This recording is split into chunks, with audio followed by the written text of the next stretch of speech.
Hello. Welcome to Untitled Hello. Moms podcast. Hey guys. Hey. I like that I'm pretending like I'm just saying hi to you for the first time when we've been talking for like 30 minutes. Oh my gosh. We've covered a lot of great stuff. I'm going to start before I do the intro with the hard-hitting questions, which is Trisha. We were just talking about how Trisha is the jacked of all trades jack. Like she's muscular. She could do on her Instagram. She's doing burpees 1 second. She's needling somebody the next second. She's like, what can't she do? What's one thing that you're bad at, Trisha? Baking, I would say. That's one thing. I don't believe it. What is something? I gotta taste it. It's like making something very specific. You're like, I'm very good at breads and muffins and pies. Yeah, like cakes I'm not so good at.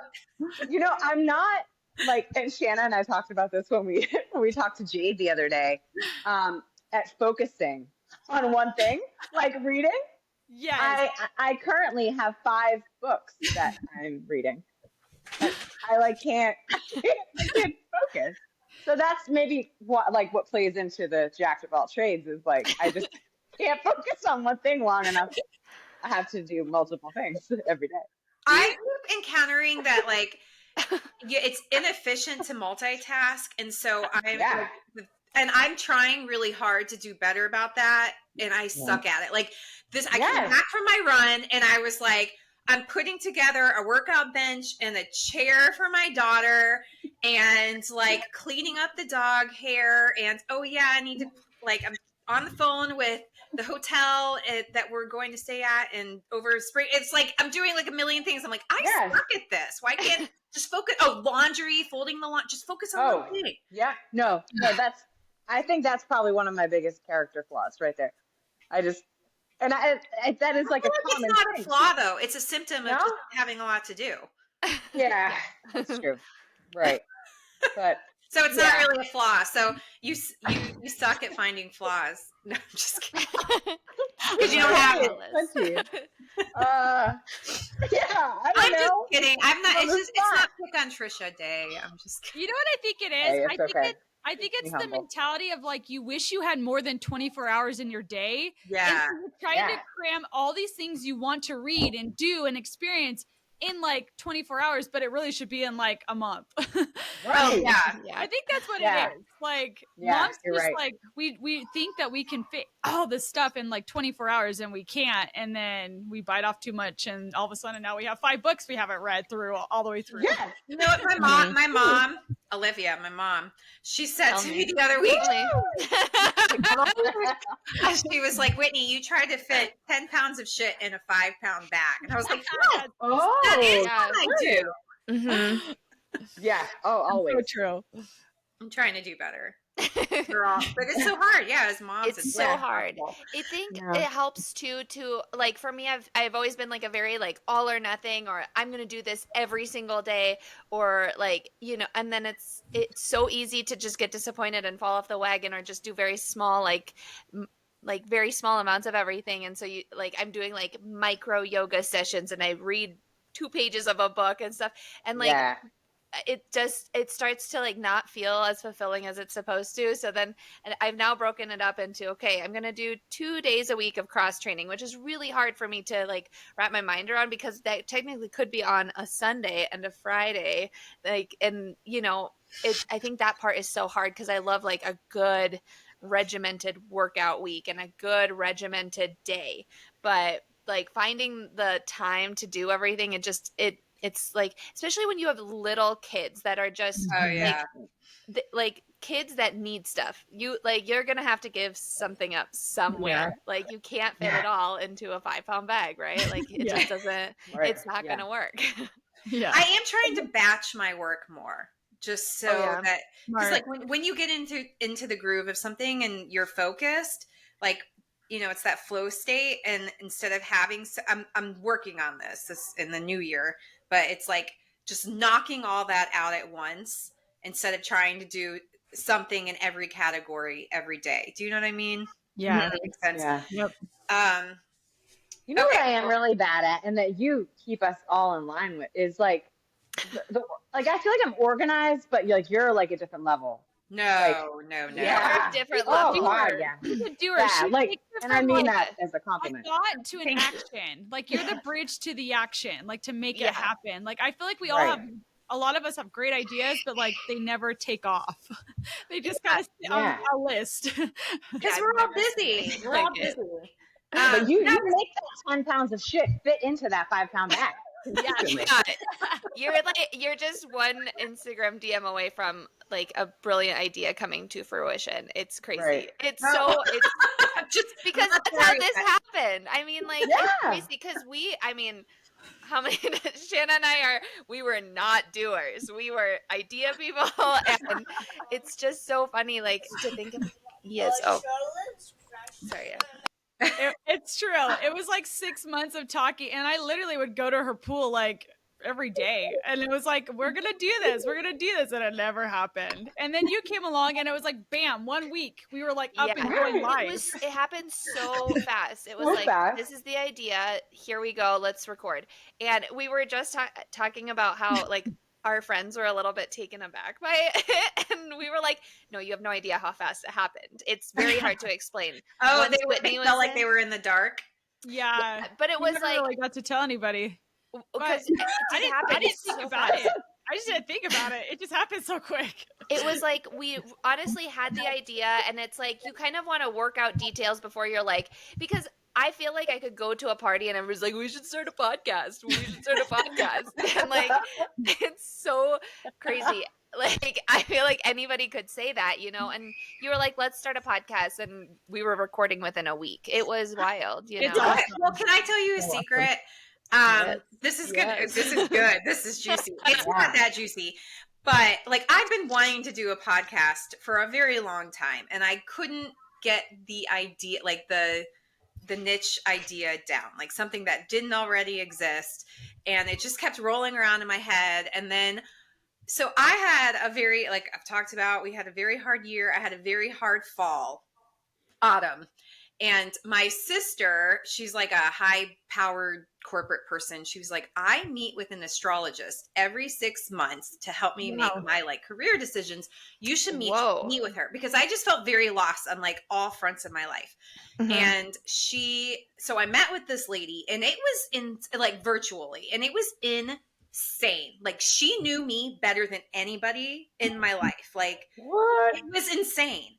And so she tells you about yourself, and I'm like, yes, yes, yes. And it was not vague stuff. You know how like when you read horoscopes and stuff, like you're like, I can make that work. Like, it was very specific. And then she gave me a 6-month like prediction. And it is kind of, it's like, Pluto sitting in the 10th house, and you're like, what the hell? I don't know. Like, Pluto is really like fucking up my world right now. I don't know what Pluto, but like, it doesn't quite make sense. But when she explains it, you're like, oh, okay. So she said, she's like, you need to do something creative and collaborative by November 19th.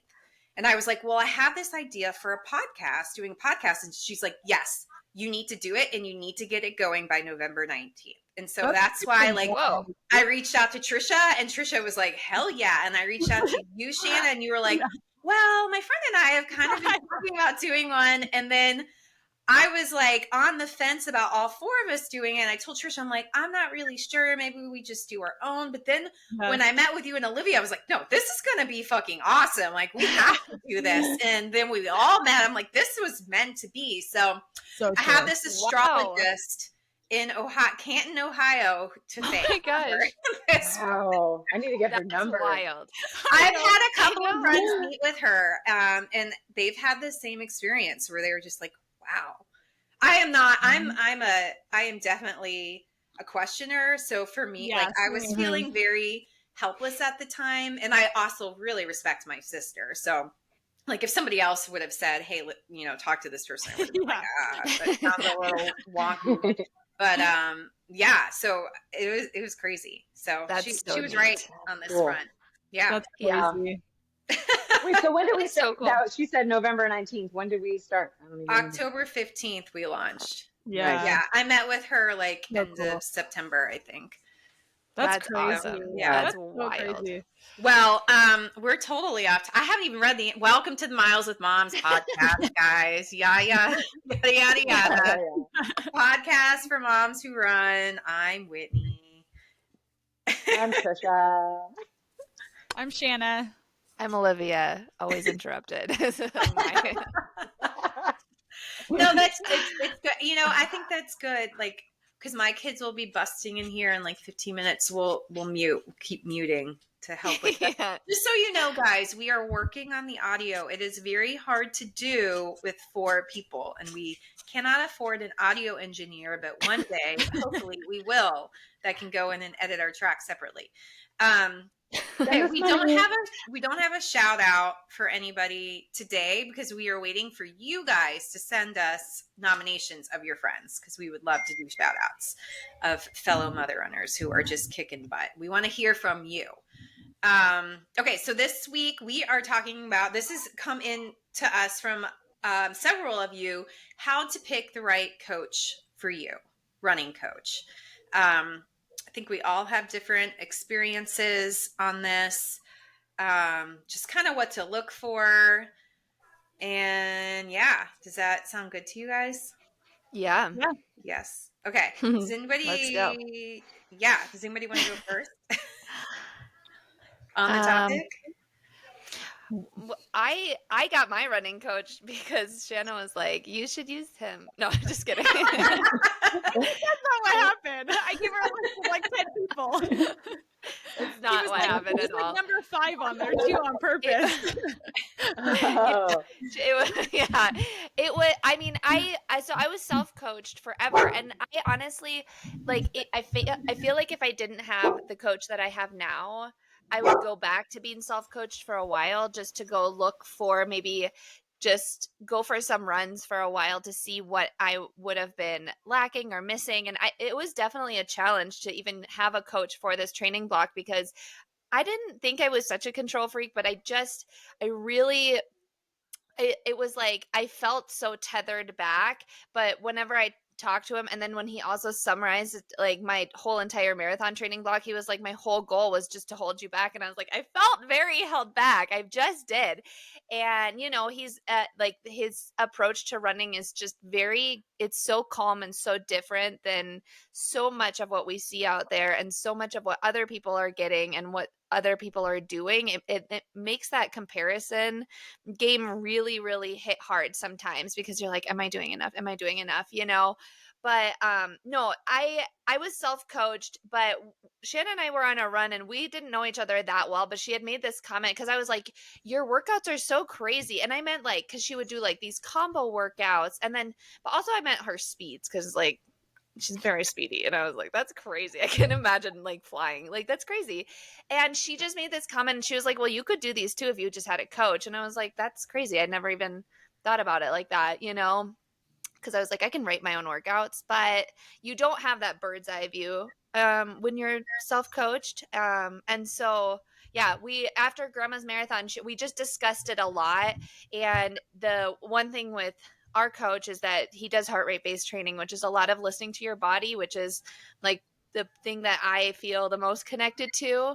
And experience was a huge thing. He is super experienced. And so I really liked that approach. And so I like that it's very scientifically based. It's like you have to trust the process and just that was where I felt like the most connected to it. There's not that like educate. Oh, sorry. There's some 2-year-old drama happening right now. Oh, sorry. She's bringing me an ice cream. So yeah, that was how I landed on having a coach. And the emotional side is what I was going to say. There's not like a huge emotional side to it, which is interesting, I think, because I've never had that and I didn't know if I needed it or not. I felt definitely like during my last training block, I might have needed it. And now that I know like how my coach approaches things, I feel very comfortable in it. I feel very like, these are my workouts. If I have a question, I can ask them. And like, I just know that they're very like science-based and very personalized to each, to each week of where I'm at, and that makes me feel really confident in the training. And having seen that, like, it worked in a way of like very unexpected results was like crazy to see. So yeah, yeah, that was how I landed on my coach. I think doing your research and thinking about what you might need is really, really important. You know, like, do you need emotional support? Um do you need someone that can cater your workouts, like, so that you have more input in it too, that kind of thing, you know, because this was all really, really new to me. So yeah, I don't know, I know that you guys have been through multiple coaches, and so I think maybe offering some advice from like even what it's like to switch coaches and the approach. Oh, thank you, I got my ice cream. So, yeah. Okay. Yeah, Shanna, do you want to go next? Because I know you, like, obviously you and Olivia have the same coach, and your current coach is very different from the coach that you came from. So do you want to share a history on that? Yeah. So when I hopped on with like my first adult coach, because obviously I had coaches before that, I didn't know what to expect. I think I just was like, I only had one type of training, which was just like balls to the walls all the time. And so for me, like high school running, like we never knew what easy pace was. We never knew 80-20. We never knew what gray zone. We just ran easy, which was like definitely moderate. And then we would run really hard on track days.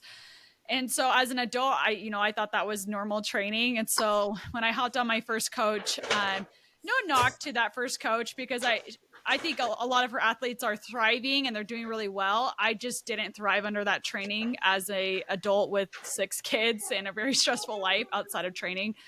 And so I noticed like I just was tired. Like I was fatigued. I was tired all the time. I couldn't hit like above a certain mileage, which wasn't very high.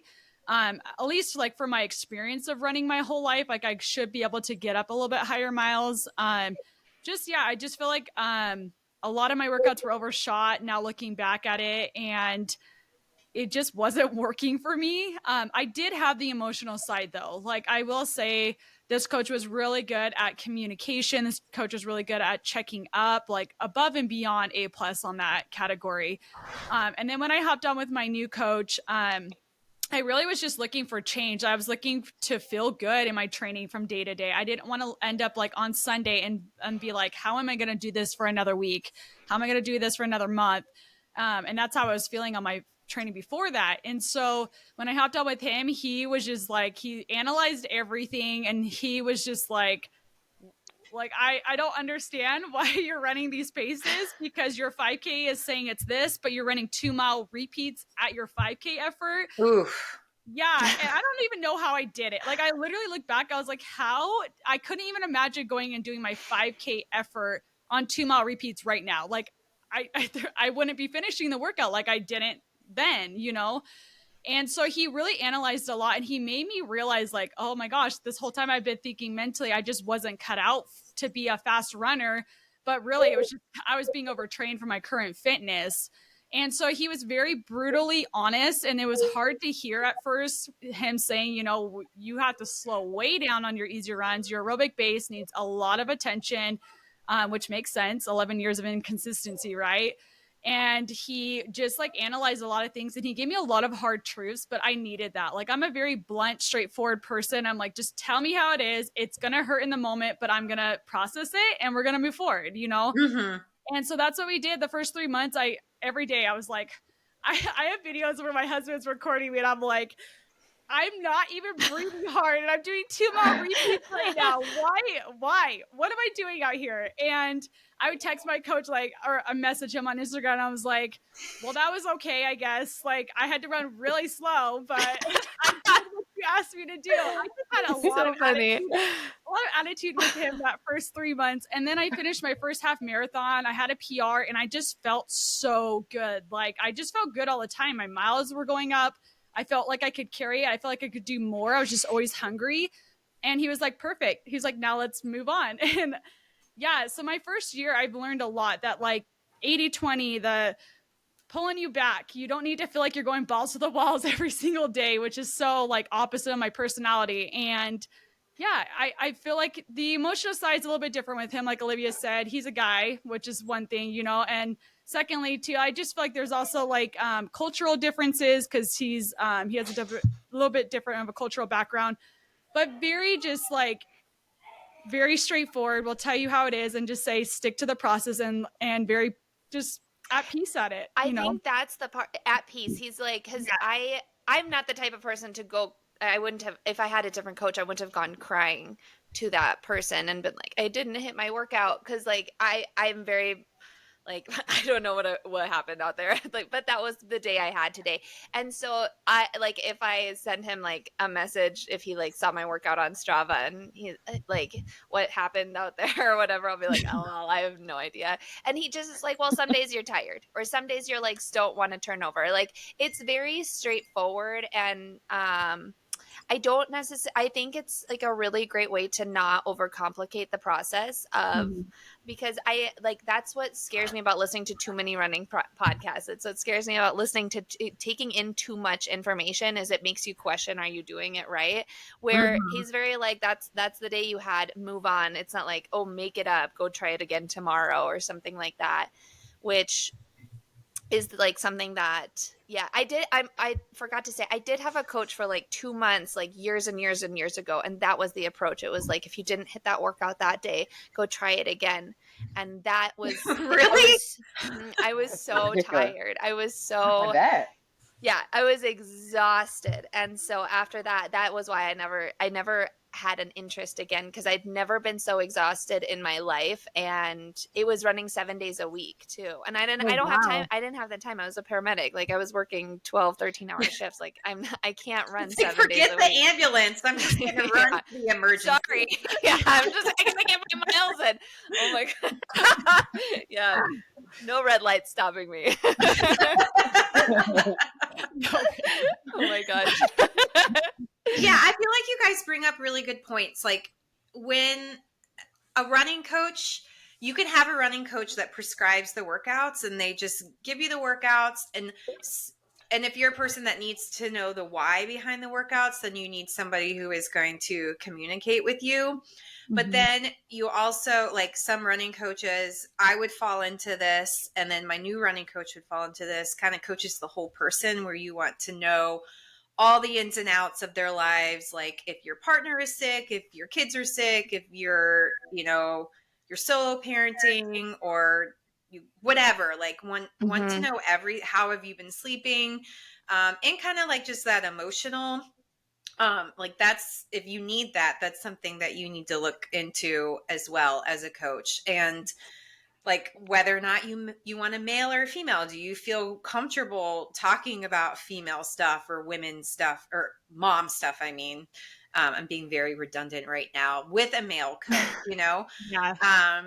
and like, do you want somebody who, like, I kind of want somebody who is a fast runner, so that they like, they're faster. I know this sounds weird, and I've had people come to me too who are like, I want you to coach me because you're faster than me. Like, I want someone to coach you understand the paces, probably. That's probably why. Yeah, it's like a paces and a respect thing. My coaching, like, I've had 5 coaches in the past 5 years. It's very weird, not counting myself. I am the worst coach for myself. I really am. Yeah, like, I get myself into trouble all the time. I cannot. And I've tried to have my husband coach me. It's weird. Like, ever since I became a running coach, it's weird. Like, it's hard for me to be coached, but I can't coach myself. And so I had a coach who was local here, and I have huge respect for him, but it was very rigid. He was a Marine. I was raised by a Marine. Like, we were both very structured. And so I ignored my body time and time again. Wow. And which is a reason why I got injured so many times, was because, like, I'd tell him, they really, really hurt. And he'd be like, well, let's just kind of see how it goes. And I'd push through it. And so just like that rigidity, because I'm already rigid, I did not listen to my body. And so, but I loved his local community. And that's another thing to consider too, is if you want to train with somebody locally, like he has track practices at 5 a.m. and we all go, and it was really great. But it was also like, you can get really wrapped up into it. Like it can take on a life of its own, and which was good at the time, but then became too much, you know? Olivia, what's going on over there? She's trying to get my lipstick off so that she can wear it. It's lip stain though, so it's not gonna come off. I'll let her think that it does. Sorry, go ahead. And then I had David Roach coach me for a hot minute before I went to another coach, and he was very like a lot of hills and trails, and I like track work. So it just, and the schedule didn't work with my friends. And then I most recently had a coach who was a very high level mother runner.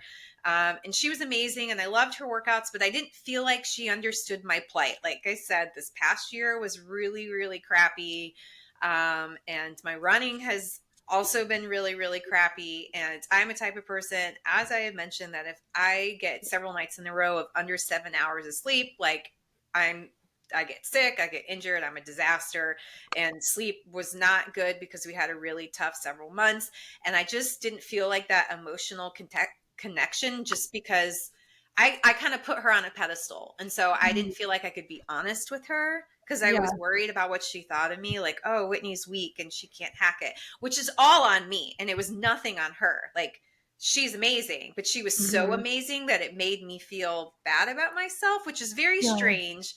But that's just kind of how, I don't know, it's like the same with social media. Like, we'll unfollow people. It's not them. It's just because, like, it's too much for you. Yeah. Yeah. Like, you're so great and it's making me feel bad, and it's nothing about you, but it's like hitting a trigger point. And so I took a break, and then I just restarted with Nick Klostava, who is under Running Explained, another running podcast, last week, because he and I have been talking for over a year, and he really understands my plight personally as like somebody with the OTQ goal who was so goal oriented and so like that the time on the clock just morphed into this unhealthy obsession in a way, and it sucked the joy out. And he had been there, and he was able to kind of put running back into its rightful place and have it be for joy instead of it just becoming too serious, like it's a hobby and a lifestyle, but it should not be so serious that you're not having fun chasing the goals. And so he understands that. So that's why I went with him. Like, he's checked all the boxes. Like, he's a male, but he's very much like understands the mom. Like, he's a sensitive male, right? But he's awesome. Faster than me. I think he's a 2:30 marathoner. Like, he understands where I'm coming from. Yeah, like he always checks in. Like, he's just even when we weren't working together, he was officially, he's checked in like every couple of days. How are you doing? How are you feeling? Which I very much appreciate. So I just feel like when you're looking for, and everybody can benefit from a running coach. I think that's another thing. People think like you have to be a super serious runner, and no, running is actually I have free training plans on my site, but I don't really like training plans. Like, they can get you to a point, but they don't adapt to your life. They don't know all the variables of running. Running is so specific to a person, and it is very scientific. And like, people will hop on Peloton and they'll be doing like these interval workouts and these tempo workouts before they even have the aerobic base. And it's just like, that's not really benefiting you. And maybe it's fun, but you're not necessarily getting fitter. And you could be setting yourself up for injury. So like, a running coach can benefit anybody that runs at any level. So I'm done.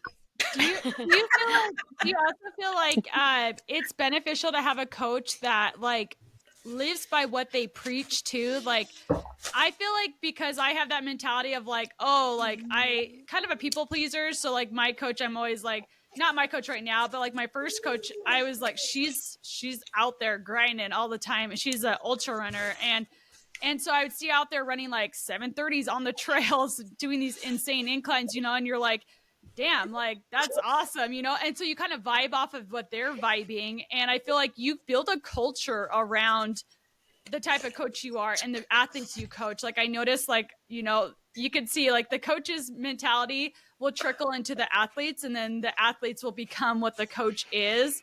And so I feel like that's also like a very important thing to look into, like as you're looking for coaches, is to make sure your coach mirrors what he says or she mirrors what they say. And like, so if they're saying, oh, go out there, run easy, or don't run through injuries, like, are they doing it? Like, that to me is very important, or otherwise I'm just going to dismiss it too, because if they're not doing it, then why would I, you know? So I think that's another big key factor for me personally. Like when I look for a coach is like, are they following their own like coaching method in their own life, and has it impacted and helped them as a individual outside of just their athlete? I don't know. That's huge. I mean, I think like point. Yeah. I think like with you switching over to Nick, he's like the epitome of being there emotional support wise, right? Like I feel like a lot of people that are in the Instagram running world could attest to that. If you message him a question, he'll answer it like wholeheartedly without being your coach, right? Like, Yes. and then also that he has kids himself, and if they're sick, he's not going out and running. Like he's got to take care of his kiddos, or you know, it's a shorter run, easier run, things like that. I think seeing things like that is super important. I can't imagine if I saw my coach saying that he was injured and then seeing that he's out running 5Ks, Yeah. you know, I would be so stressed out. Like it would really, really stress me out, because I'd be like, well, you know, if he's doing it, then I can do it too, you know, because I want to one day, right? So that would be crazy stressful. Yeah. And I feel like there would be not a whole lot of respect. I mean, I wouldn't respect someone in like as a coach if they aren't practicing what they're preaching, you know? Yeah. Totally. If you're like running on a broken leg, like, and telling you to do the I don't know. Yeah. And I'm sure that happens. Yeah. Right? Like with some of these coaches. Oh, yeah. Oh, totally. I mean, I think we see it all the time on Instagram, right? It's like the fear of missing out, and then you see, like you happen to follow them on Strava and you see that this person is a coach, but they're still out there running. Even if it is easy, it's like, just take the time off. Like you're setting such a better example. But I mean, it's just, I imagine it would be hard, you know, because it would be hard from so many different angles. Like you're sending all these plans to your athletes and then you can't run and stuff like that. So it's probably tough. But I mean, I think that's one of the things though, when you're looking for a coach, is look at someone that has enough experience and maturity to be humble enough to not run if they are injured, or even if it's a small little thing. Like it might be something, you know, are they taking the 4 days off, or you know, what is their background? Because right now I think it's easier than ever to become a coach, and so everybody out there is peddling themselves as coaches. And I think I think it's great, because you have to start somewhere, right? Like you'd like to build up a little bit here and there, but to market yourself in a certain way, I think is easier than ever on Instagram. It just seems like everybody has become a coach. And you're right.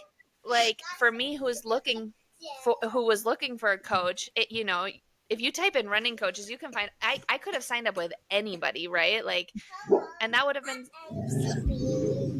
yeah. Can you do that somewhere else, baby? I think you have you have to like their vibe, and it's always good to talk to them too. Yeah. And maybe get their coaching philosophy. And sometimes like it's useful to talk to their current athletes and see if, like, I did that with one of my coaches, or past coaches. Like I talked to current athletes to just kind of see how because I wanted to walk the fine line between balance but also being challenged, you know. Like I had this fear of, I didn't want somebody to be too easy on me, but I also wanted so you're right. Like there are running coaches are now a dime a dozen. And so you want to do your homework too. And I don't, Trisha, do you have any, because I know you have to go soon. Do you have any experiences with coaches? Yeah. I mean, of course, like high school coaching. And then I started running marathons in college. on my own. So, it's amazing. Hal Higdon? Was it Hal Higdon? Yeah, Hal Higdon. Runner's World magazine, just ripped it right out, stuck it on the wall. I love that. Yeah. And then when I graduated, I had a couple of friends in Richmond that were working with a local coach. And so I worked with him for probably a year or two, and it was awesome. I mean, he's just amazing guy, dad of 2 young kids. His wife was Olympic trials marathoner, so we all trained together. And I learned so much from him. Like, he was fantastic. And then he stopped coaching. It was the only reason I stopped working with him. Sad. But yeah, his kids were, he started homeschooling them. Like, so he just had a lot going on. But so then I went without a coach for a while until after kids, when I wanted to get back into marathons again, and then worked with Neely, who was amazing. And I really liked her. For me, the emotional side, I don't really need. That's what I am. Yeah, like, I'm the same as you, Shannon. It's like, just tell me what to do and I'll do it. Yeah, I was like that. I'll figure out the other stuff on my own. That's how I used to be, I think. And then with everything that's just happened with my injuries and stuff, I've just become a hot mess with a lot of baggage. And Nick is just like, bring me your baggage and open up your suitcases. Like, I can handle it all, which is just love that. I feel like we should make an exception and have Nick on. He's not a mother runner, but he is the biggest supporter of mother. I mean, he reaches out to me every other week to see how I'm doing, and he doesn't coach me. He's just amazing. I know. I hope he listens. But yeah, and so I haven't used a coach in a couple of years. I stopped using Neely around the time I had the vestibular stuff go on. And for me, working with a coach with that stuff, just put too much pressure on me, because I feel like I can't perform in that way anymore. And it would just make me feel bad. And I think it can go both ways with a coach too, is it was very helpful when I was working with Neely, because I need someone to rein me in more than anything. I will do whatever you tell me. I need someone to have that bird's eye view, like you guys are saying, and make me calm down. So, but then on the flip side, I can be very stringent. So if working with a coach, I always feel like I have to perform and stick to it. So and that's probably why I choose not to work with one now, is that I like to have more, not be so flexibility and have more fun with it. Right. Exactly. So as you look at ultras and getting faster, because you mentioned that last week, you'll continue to train yourself. Yeah. For now, I think about it, but I think just with my life, it stresses me to think, as a single mom, there's a lot of not so flexible, things in my life right now. So I don't know. I love the idea of someone just telling me what to do. Yeah. And I do miss that. So, maybe that is really nice. To be determined, right? Yeah. Yes, to be determined. Yeah. Maybe when you see see a hole in where you're at, and it's this would be the time. That was kind of how I felt. I felt okay, this is the time to get a coach. I'm not going to wait till I plateau, but I was about to. I probably would be close to plateauing, and that's it's just a lot of time. A marathon and the training blocks and all of that is a lot of time to invest to plateau for where I'm at and stuff right now, I guess. And so maybe for you, because you don't see a hole in anything, you're still just getting started in the ultra world, and for you right now, it's adding on more mileage, and you just don't have a lot of time either and stuff. So just figuring out your routine. Once you, I think once you figure out your I don't want to say new life, but your new chapter in life, I think it'll become more clear. Okay, where can I fit? Can I fit this in, and where would I fit it in? And I mean, it's a lot to adjust to. What you're entering right now is uncharted territories, you know? Yeah. Right. Yeah. So it's And almost I like I think don't want like someone else to be like telling me what to do when I'm trying to navigate so much. yeah, Yeah, figure Um, it out. yeah. Yeah. Right. Right. exactly. Yeah. Some people too, like, will feel if like they'll feel pressure, and I felt like this Yeah. too when I was going through like, you know, health stuff or hard times. Like, you feel a pressure if it's on the schedule. If you're a rigid person, you're like, I have to do it. It's another to do Yeah. that I have to do, and then you feel like you're disappointing somebody if you're not doing it. And so that's something too to think about. Like, is that the type of person you are? Mm-hmm. And if Yes. you are, Yes, then it you need is. to like, and maybe not as like extra motivate, like obviously not you, but some people, like, they may need that accountability. But Right.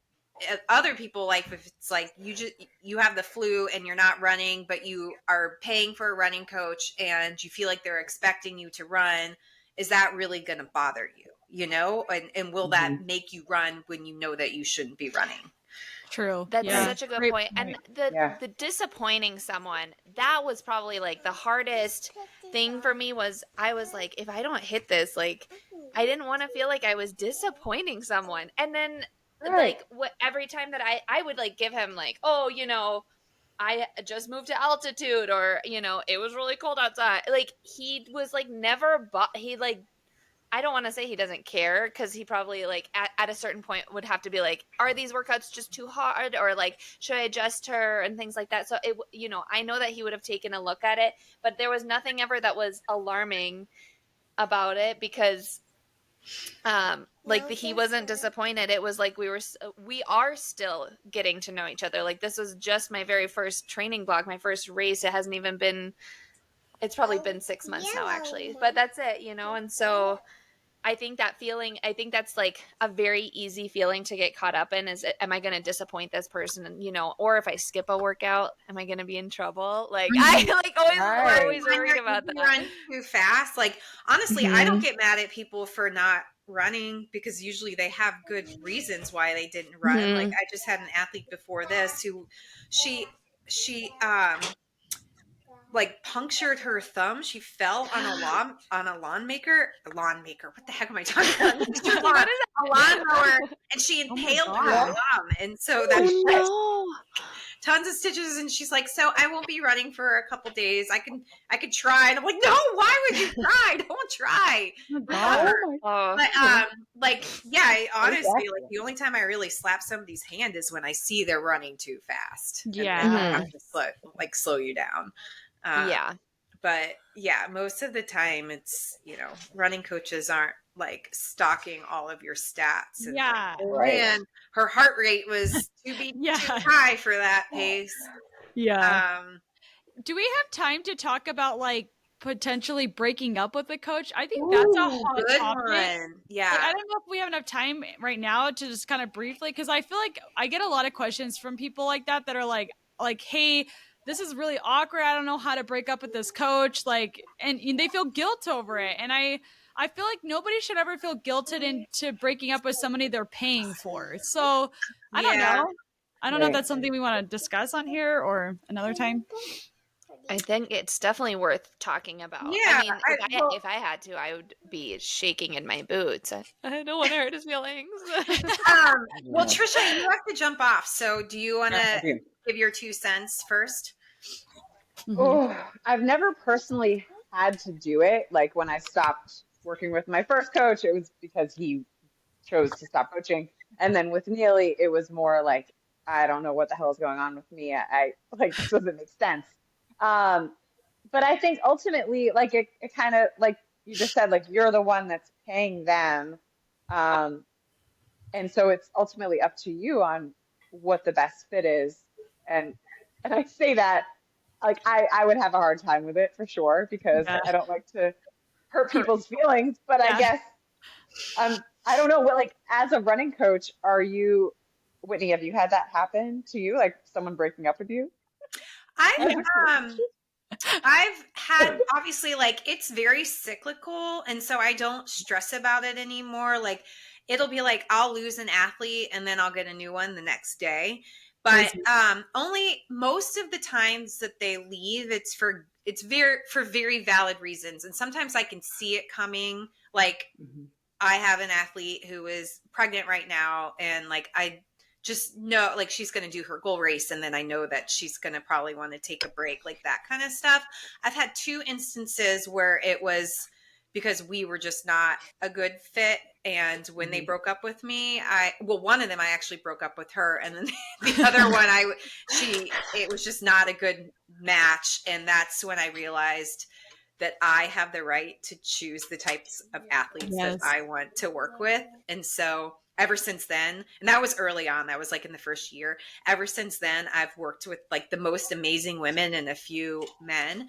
But it is sometimes like I do kind of still take it a little personally, you know, if it's like, if they say it's financial reasons, and I'm like, oh, I don't know. Are you just saying that because it's like the easy way to break up with somebody and just be like, oh, I can't afford it anymore. You know what I mean? I'm like, did I do something wrong? What could I have done better? That sort of thing. Because it's hard to not take it personally, but I've gotten better about it over time.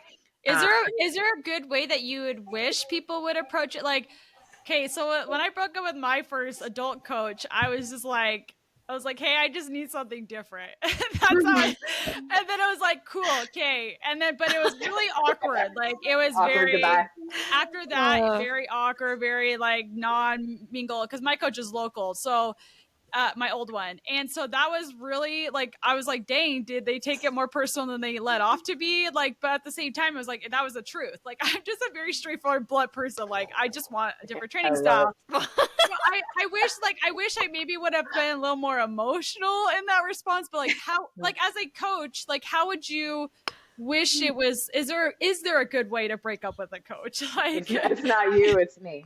Yeah. Well, I think because I have recently been like, it's not you, it's me. Like my past coach, it was Neely Gracie, and I can't say enough amazing things about Neely Gracie. She is amazing. Hire her as your coach. But it was truly me. It was really me. It was like, I needed that emotional connection. I think that she is such a badass. And so I just felt like such a weak ass because I kept having to be like, I can't run. I can't do this because life was just not conducive to doing workouts then. And so I think because I have been through that now where it's not them, it is truly me, that when somebody does say that, I believe it because I have been there now. I feel like the best are the ones who write like very heartfelt emails about like specifics of what they've gained working with me and how much they enjoyed working with me. And then their true reasons why, you know, like if it's a situation where, and I don't think I've had a situation like this where it was like they were unhappy for a very long time and they just didn't give me the feedback for me to improve or give them what they wanted. Like if they wanted something more specific in their workouts, or then that would be hurtful. But that's another thing when you're looking for a coach. Oh, bye, Trisha. Bye. Talk to you later. Next time. Bye. If you some coaches are collaborative. Like I'm collaborative. I know Nick is. And then there are other coaches, like my old coach, Bobby, who was my local coach here. He was very like, here are your workouts. And they were so specific. And it was amazing. Like, it's amazing how the numbers were like perfect. Here's your pace range. And then he was always right on the money. But there was never like, hey, I don't know. I feel like I really need to do hills today, or he was just like, here's your workout and just execute the workout and move on, you know? And so you have to think about that too. Like, do you want kind of the give and take? And he would honestly get a little annoyed because I would ask about the why behind workouts a lot. Yeah, and I think over time he would get annoyed with me. Like, come on, Whitney, like take your reporter hat off and just do what I'm telling you to do, you know? So that's something to consider too. But yeah, as far as like breaking up, I just feel like if there's something you're unhappy with, and give them the chance to address it and change, unless you just think it's just not, like if it's a man who's just doesn't have kids and is never going to understand that you were up all night with a vomiting toddler, then, you know, you should just tell them it's not the right fit and move on. But yeah, right. It is like a contractual thing. Like you know, it's like when you leave your hairdresser or something, it's like you don't necessarily owe them anything, right? Yeah, for sure.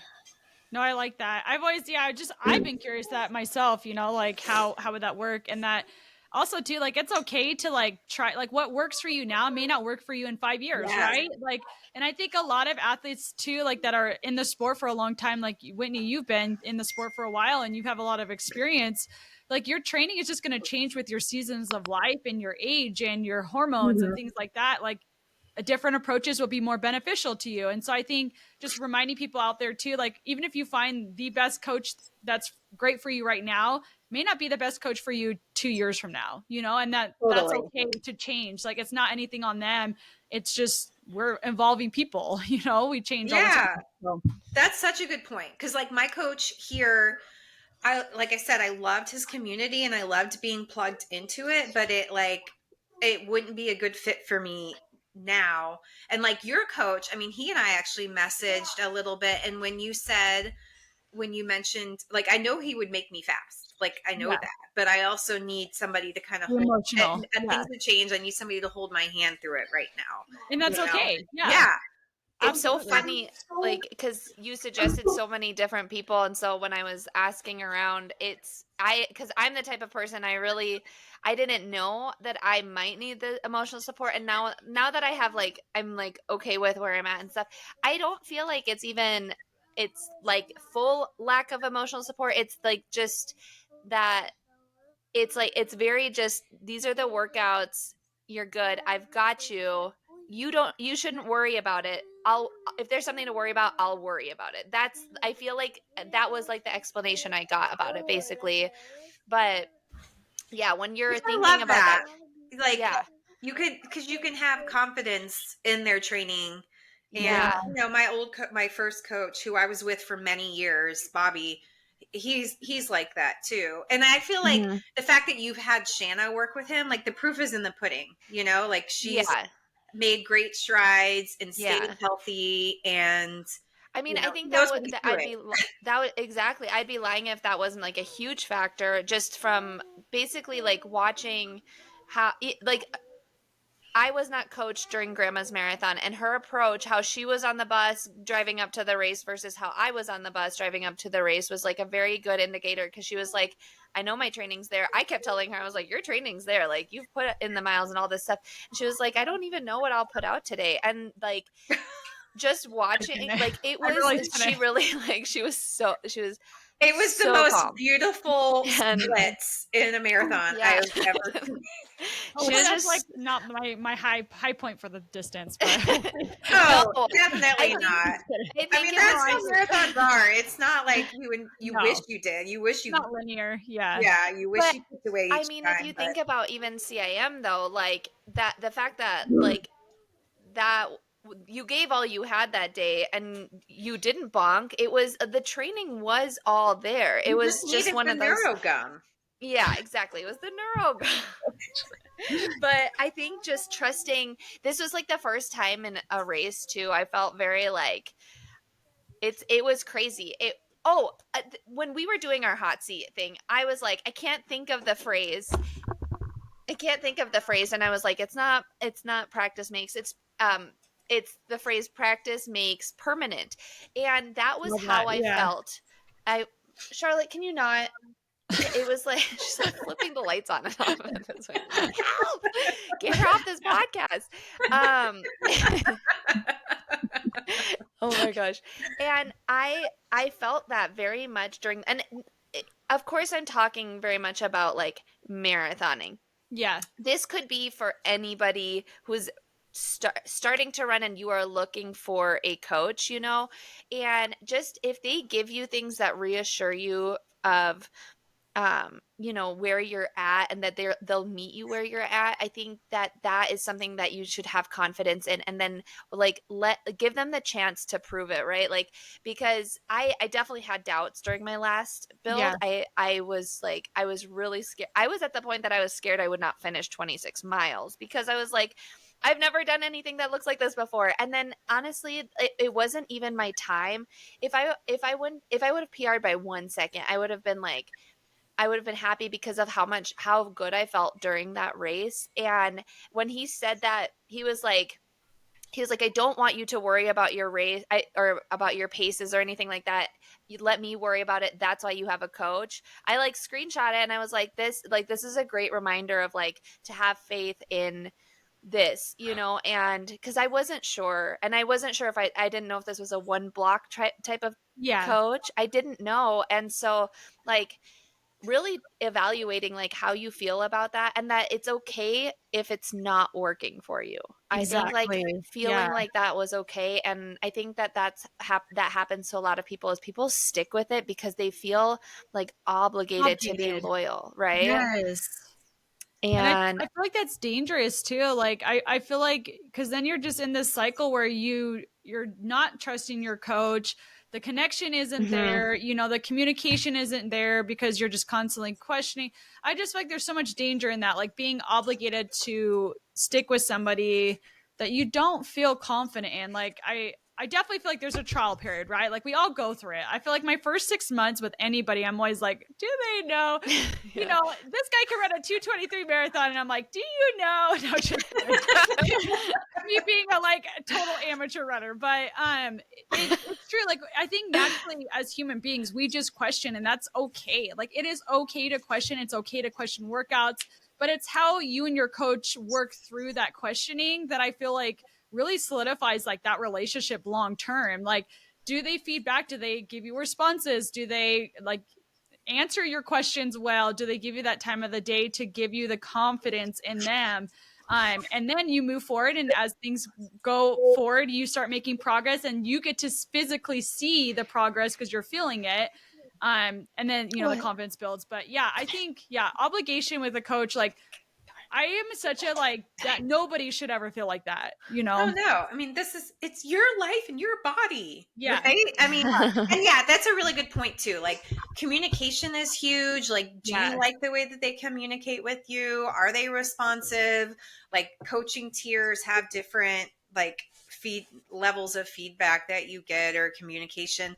And then make sure you feel comfortable with them. Like you don't want to be withholding like valuable information of like, oh, I don't want to stress them out or feel bad, or I don't want them to worry if I tell them that my Achilles hurting, or I feel like I'm getting sick and I need to move the rest day, but I don't, feel like I need to tell them. Like coaches should know everything, because I mean, running is impacted by everything in your life. Yes. So, yes. And like, that's so true. They should know what's going on. Especially as moms, we just deal with it's like we're not taking on just the stress of ourselves or our spouses. It's also like our kids. And what if you have teenage kids, and they're going through something, like you're like, as a parent, you're taking on so much stress in so many different aspects. And then of course, when you have little kids, you might be up all night, things like that. It is very important. That is a huge reason I do get so stressed out sometimes when I see like these young people becoming coaches and like just not having a lot of just maybe even life experience yet. And I don't think there's anything wrong with like becoming a coach and trying to build up that base. It's just there, like if you are seeking them out, see if there's something that's connecting you guys, And I feel like shared experience, at least for me, it does help. I mean, I know like if you need the coach to just tell you what to do, then fine. But if you need somebody who understands where you're coming from, like that's where I'm at now. And honestly, that's a big reason why I became a coach, because I just didn't at the time.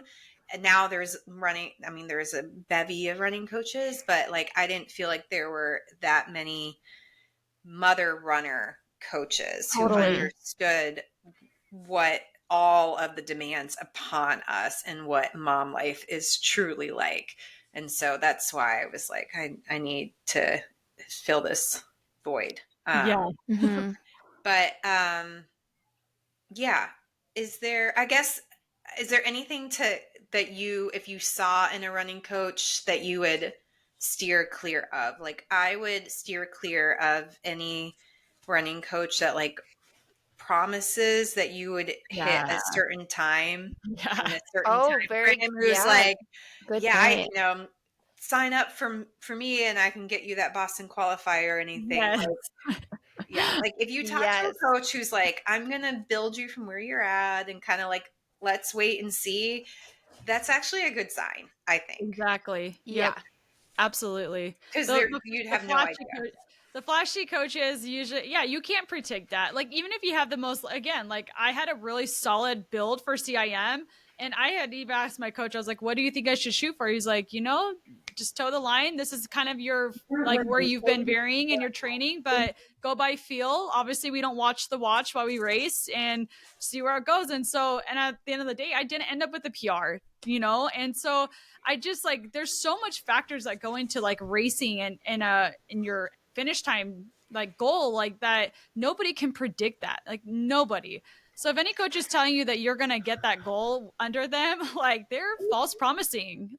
Oh yeah. And you can't predict fitness too, because we all progress at a different rate as well. It's why I get very stressed out seeing people like this is something that I've talked about so much especially on this podcast, about shooting for goals that just don't fully make sense yet. Mm-hmm. Your coach should help you establish your goals, and like it's good to give them like a long-term, like, hey coach, this is where I'd like to be, this is what I'm looking for, like. And that could be anything. It could be, I want to be able to run for 30 minutes straight. It could be anything, or it could be, I want to run a 2:40 marathon.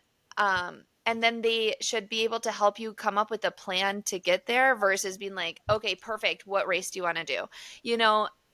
Because I think it's scary, and we're going into Boston Marathon season where people are putting out these massive goals that are like, sometimes you want to be like, who is encouraging you to shoot for this? Because you're like, the fitness doesn't add up, and you should have a coach that brings you back and says, you know what, maybe that would be a great goal for a fall race or for next year.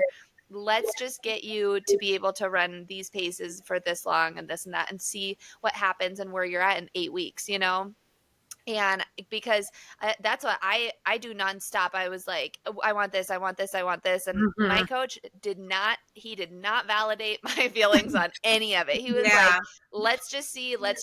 And, if like, he never was like set on a time, and thank goodness, because it helped me process so much, it helped me out like in so many different ways. So that's definitely a red flag, is if somebody is not if they're too jumpy on a goal with you, because it should be about, and also because we all, maybe not everybody, but a lot of us want to be doing this running thing for a very long time, and so like jumping on those scary big goals too fast can lead to injuries so quickly.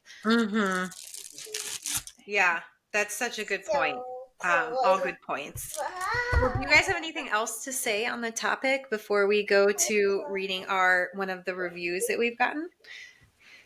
No, I just say take your time, interview people. You don't have to, just because you interview somebody doesn't mean you have to sign up with them right then and there. Don't feel pressured. You're paying, like you're a paying customer. Like you got to remember yourself, like it's your money. And so take your time. Like all of us like could probably recommend 10 coaches right now and hey, by the way, Whitney is a coach, you guys. I mean, I don't know if she's anybody on. She recommended somebody else even over. I did. Your coach. Yeah, my coach, Neely Gracie, all great coaches. David Roach. Although I don't think he's taking anybody anymore because he's big time now.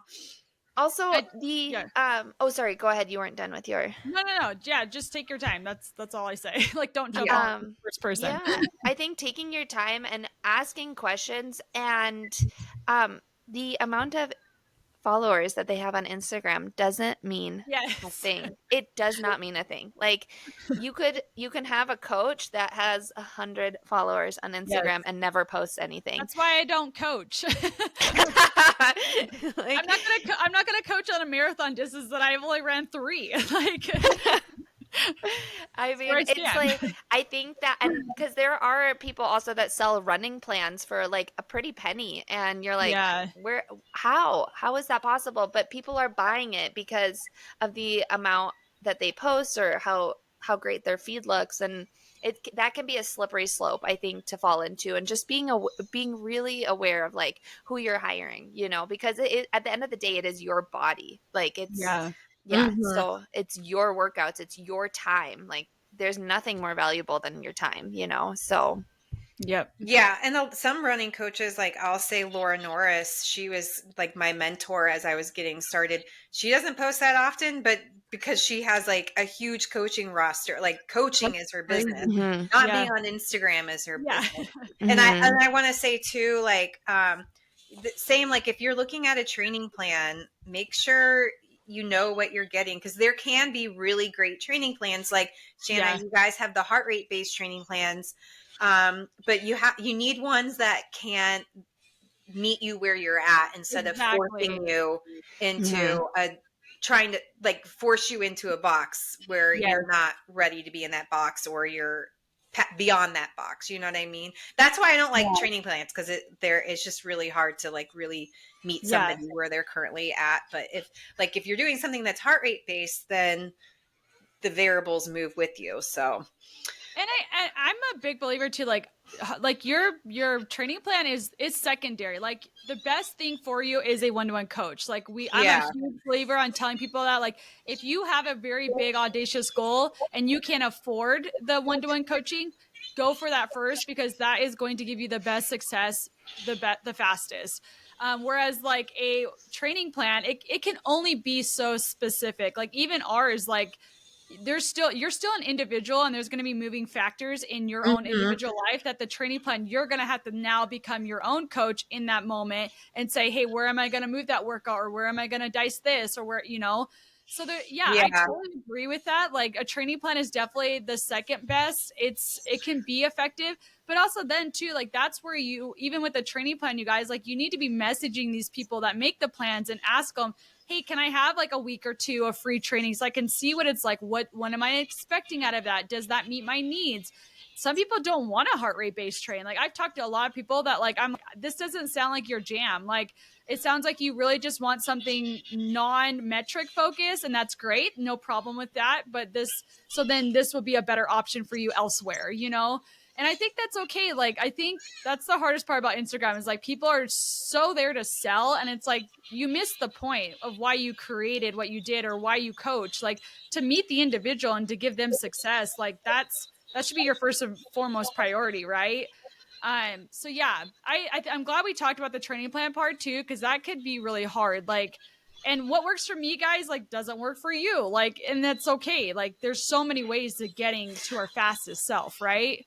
Yeah. If anybody is self-coached out there, I would just, because I got that question, I got all the way down to a 304 being self-coached. And I think a lot of people asked, like the number one thing was, did you just go out and run whatever when you felt like, did you just do a speed day when you felt like it? Or did you have it written out week by week? I had it written out for however long I usually did 16-week training blocks, and I had it all written out. Like, so that way I knew. Yeah. I would go back to race day, and then I would write out taper week. And from there I would always work backwards.